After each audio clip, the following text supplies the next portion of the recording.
I like you, Dijkstra. Don't make me hurt you. Save your threats for the rats that run about the port. They don't make the slightest impression on me. Philippa will come with me and answer for all the courtesies she's paid me. Sorry, can't let that happen. Oh! Ah! Ah! Ah! No, my leg! Ah! Ah! Ah!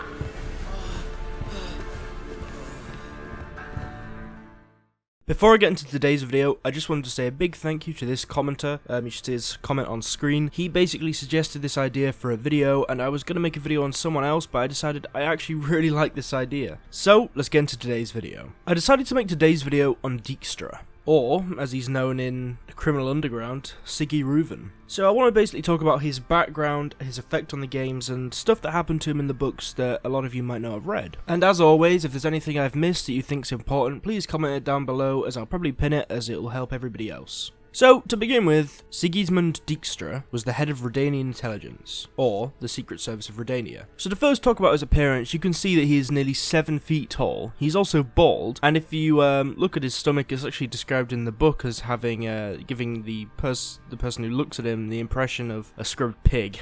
He wears quite flamboyant dress, and he doesn't like to dress like a spy. However, he is an exceptionally clever man, and it's said that he is very influential in Redania. And at some point in the saga of the books, he was even Philippa Eilhart's lover, inverted commas. And a little bit of more information, he actually studied at Oxenfurt Academy, which shows just his intelligence. In the book, he actually had a Azure eye colour, but in the games he has brown, because I imagine it's just a bit easier to pin that colour down, I suppose. He's a male, a human. So, in the novels, during the Second War of Nilfgaard, King Vizimir of Redania was assassinated. During the interregnum, the country was ruled by a regency council, headed by Dijkstra and Philippa Eilhart. And what this basically led to was that he became the most powerful man in that entire kingdom, just because there was no king ruling and he was the head of it. So after the war with Nilfgaard actually ended, he was one of the negotiators of the peace treaty. So he was one of the key people that made peace with Nilfgaard. Obviously, as we know just from the games, it didn't last that long, but he still caused this treaty basically to happen. So his personal assistant was Sigi Reuven, which, you know, you might recognize the second name Reuven because he obviously took that from him. And he was known for sniffing. His lover in the books was Mari,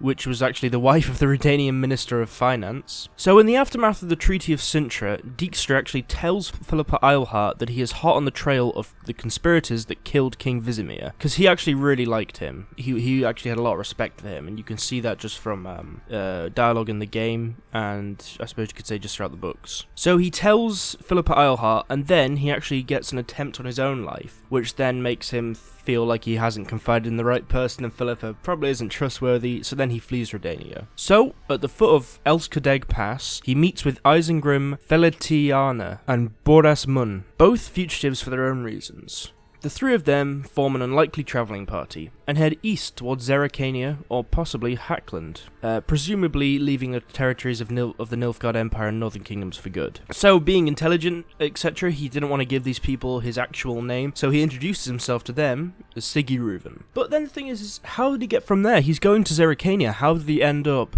going to Novigrad and becoming one of the criminal underworld bosses? And that's where the next part of the story comes in. So, the information I've got this from is a journal entry, which is actually in The Witcher 3. So this is basically the explanation for why this happened. So it says that he actually fell out of King Radovid's favour, which is, you know, as we know, after he was trying to get assassinated and decided to leave, and no one had actually heard of him for years. He just disappeared. So then he reappeared, but not as a spy this time, as a criminal underworld boss. I guess you can just assume that he decided, you know what, I'm clever, I have all these contacts in Redania, I'm just going to be an underworld boss. I can get rich off this. I believe in The Witcher 3 he does actually say to Geralt that being a spy and being a criminal underworld boss is pretty similar, you know, they require very similar skills. So, though Dijkstra doesn't really like to show it, in his own way he does actually respect Geralt, even though the thought of their last meeting brings a pained grimace to his face. So, I mentioned in my last few videos about a thing called Thanad Island, which is a big coup on it, and you know, I've gotten into that. And what happened is there was a stalemate, and Geralt instead decided to break Dijkstra's leg, which is why he has a broken leg in The Witcher 3. So that's how he got his leg broken. He basically stood in Geralt's way, and he was like, I'm just going to break your leg. Which, if you go in The Witcher 3 and decide to shove Dijkstra forcefully, inverted commas, you actually push him on the floor and break his leg again. So if you actually listen to his entire story in its whole, it's quite an enthralling adventure tale. It's similar to Geralt's in the way that, you know, he met a sorceress, she didn't really like him.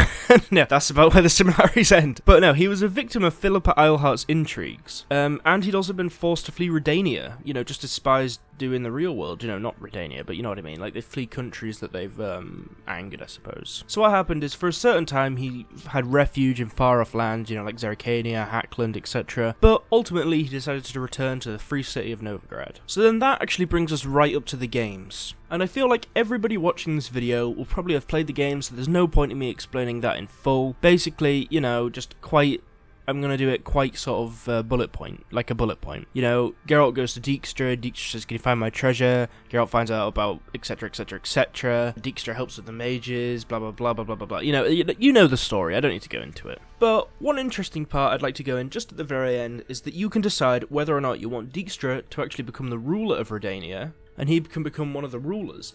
But if Geralt doesn't remain neutral, he will actually kill Dijkstra, which you can do, but then you save Roach's life. So it's all up to the player at that point. Personally, I always really liked Dijkstra in the games. I thought he was a really, really cool character. I thought he was really interesting. I liked his whole, you know, fuck you, Geralt, but I also kind of like you attitude. I really liked him. I did kill him just because I can't let Roach die, come on. But it's a shame that he had to die. I thought it was great how, after that whole thing with Triss, if you decide to go for Yennefer, he tries to comfort you and tells you about Philippa and stuff that happened with him. So, you know, I feel like he is genuinely a nice guy. He's just used his intelligence for the wrong sort of thing. Well, you know, not for the best reasons. But anyway, that's my video on Sigismund Dijkstra, or Sigi Reuven. I hope you enjoyed it. I'm going to be doing another video in a couple days, so be sure to keep in tune for that. My next schools video will probably come out on Monday, so be sure to stick around for that. If you like the video, be sure to drop it a like, because it really lets me know that you like this sort of thing, and it's supporting me, so it's always cool to see that. If you're new, be sure to subscribe for more of this. And I like to say this at the end of all these sort of videos, I have a question for you guys. What did you guys think of Dijkstra? You know, did you like him, or did you just think, oh, this guy's annoying, he's a prick? I'd like to hear what you guys think. And also be sure to comment any video suggestions, it's always cool to have a little bit of help with that. I do have a lot of my own, but sometimes I like to just look in the comments and think, that's a good idea, and then I try and do it, which is what happened with this one. So, I will see you all later, have an awesome time, bye guys.